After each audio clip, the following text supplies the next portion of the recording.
Well, it's even better. So let's count them off today. All right, let's keep track. So far, we got Chris Licht over at CNN. He's outskis. We got Tucker Carlson. We already knew about this, but he was over at Fox. He's outskis.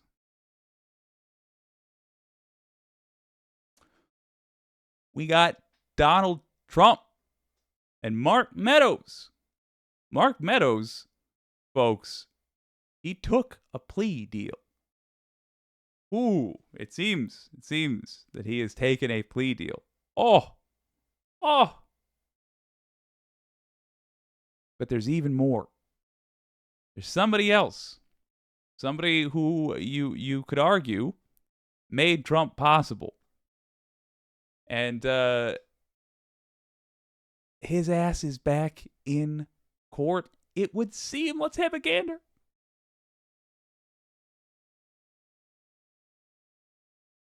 ABC News is reporting that Jack Smith has now subpoenaed Steve Bannon.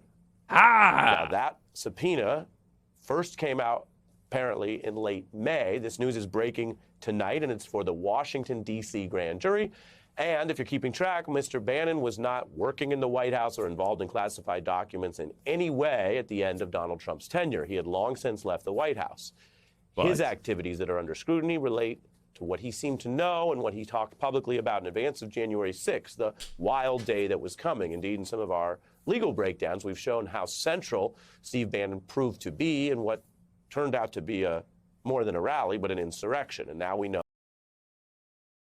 In case y'all don't remember, this guy, this American citizen, was literally talking to the Chinese, which members of the country of China, I don't recall. Powerful ones. I'm sure it'll floor me when I am reminded of the details. The point being, he was talking to people not from our country about something that's a massive security threat that was going to happen in our country, United States.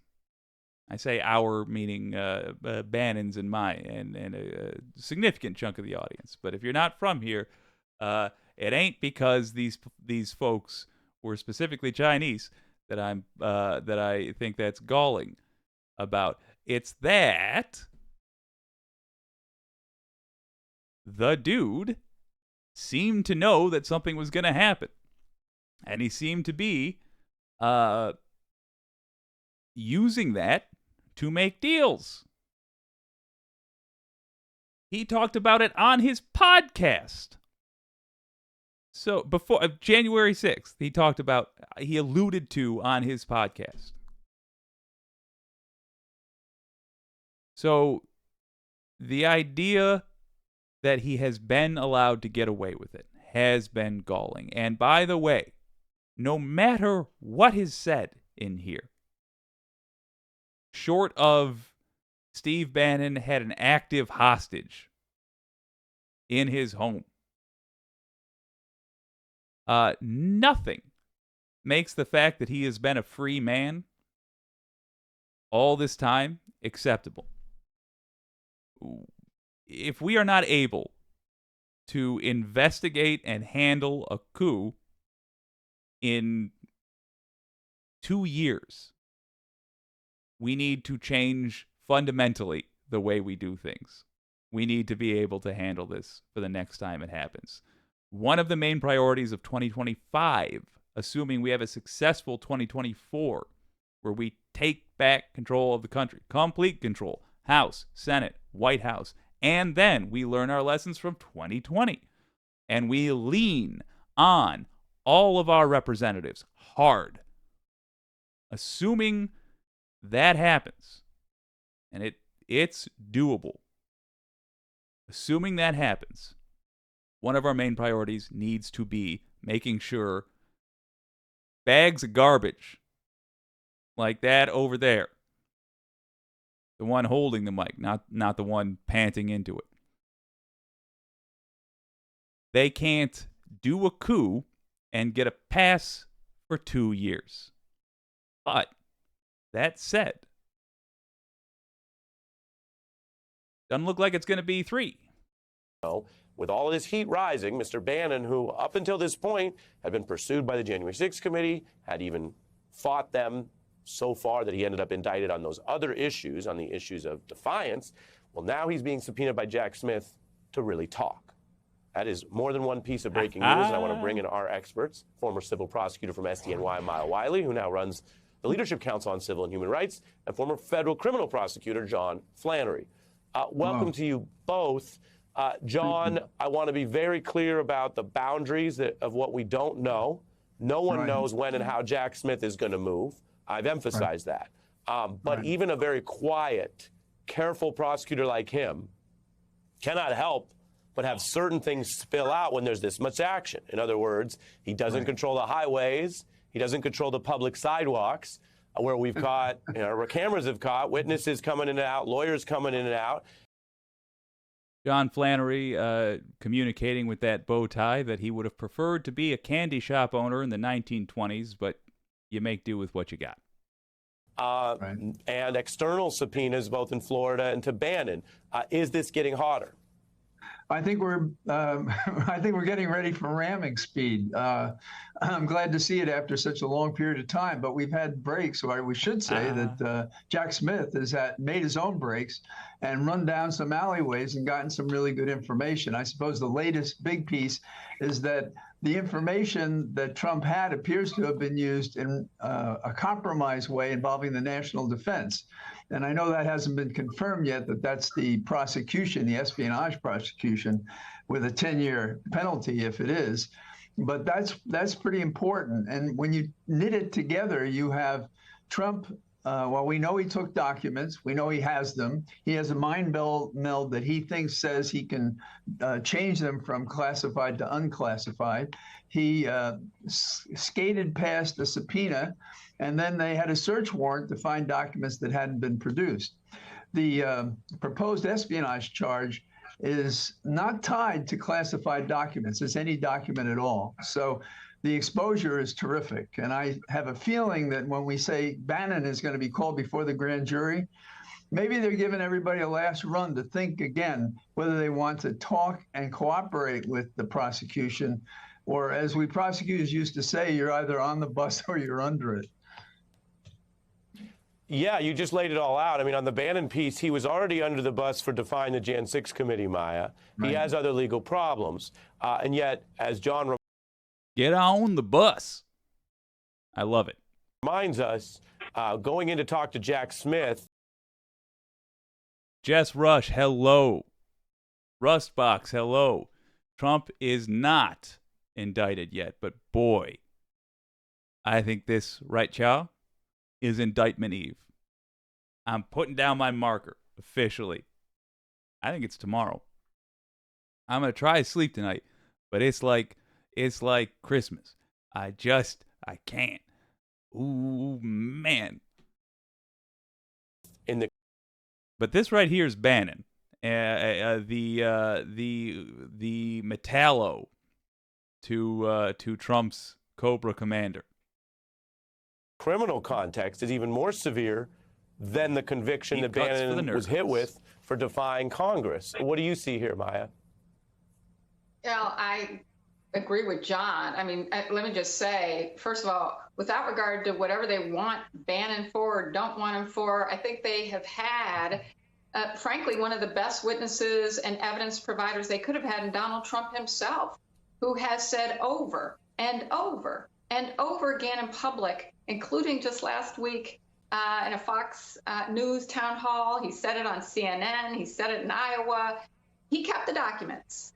He thinks he could keep the documents. The archives itself turned over 16 records that showed that he understood, as well as his top advisors, how to declassify documents. And to John's point, if it's an espionage charge, doesn't matter if he did or didn't. It's completely irrelevant. The question is, did he retain them? Did he transmit them? Did he refuse to give them back? If he did any of those things, they impact the national defense. Doesn't even matter whether it was classified or not. So it just bypasses that whole question. And that's why you have Donald Trump's own allies, his former attorneys from Ty Cobb to the protect him at almost any cost, Bill Barr, saying he's in trouble, because it doesn't take much to look at just the public record here and say he's in trouble. Oh, ho, ho, ho. Oh, you just love to hear it.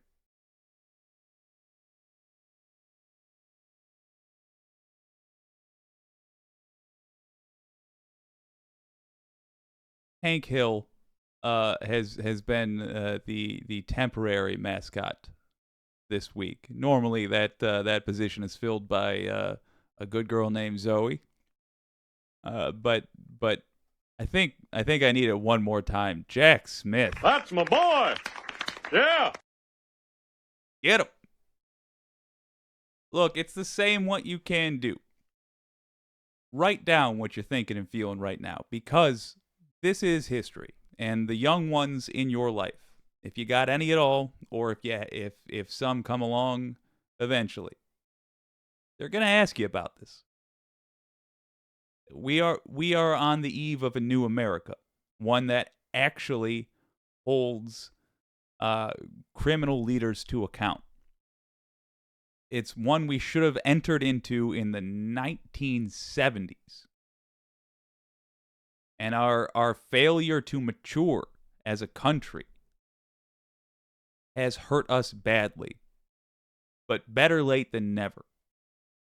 And those who end up being taught about these moments in high school, they're going to ask you, what was it like? They're going to look across the dinner table one day, and they're going to ask you what you were thinking, what you were feeling, what did your friends and neighbors think? And frankly, we're going to be looking back and actually measuring. Like when we talk about the gerrymandering, those little ones are going to have a more accurate view of the percentage of us that were supporting this nonsense than we have. Because I'll tell you, we'll see a news piece about this, and we'll hear about the one side, and then we'll hear about another side, and we'll assume they're equal, but they're not. The gerrymandering that exists makes it seem like there are more Republicans than there are. There are a lot of Republicans. But first of all, they're not all crazy. There genuinely are some Republicans who believe in the lies they have been told the party exists for, that believe in a brutally unregulated market and all that stuff. And the only Republican that has won the popular vote in the last 20 years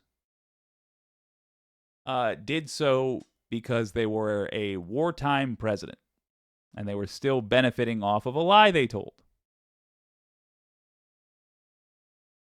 These things will change because they must. We've put it off as long as we can. And the great fear was that we were going to get someone like Trump, someone who just decided it was time to stop pretending and be out of the closet with their fascism. So you will be asked about these moments. Good chance, very good chance, that the little ones won't even know who Steve Bannon was. Tell them. Tell them what you thought of the American Goebbels. And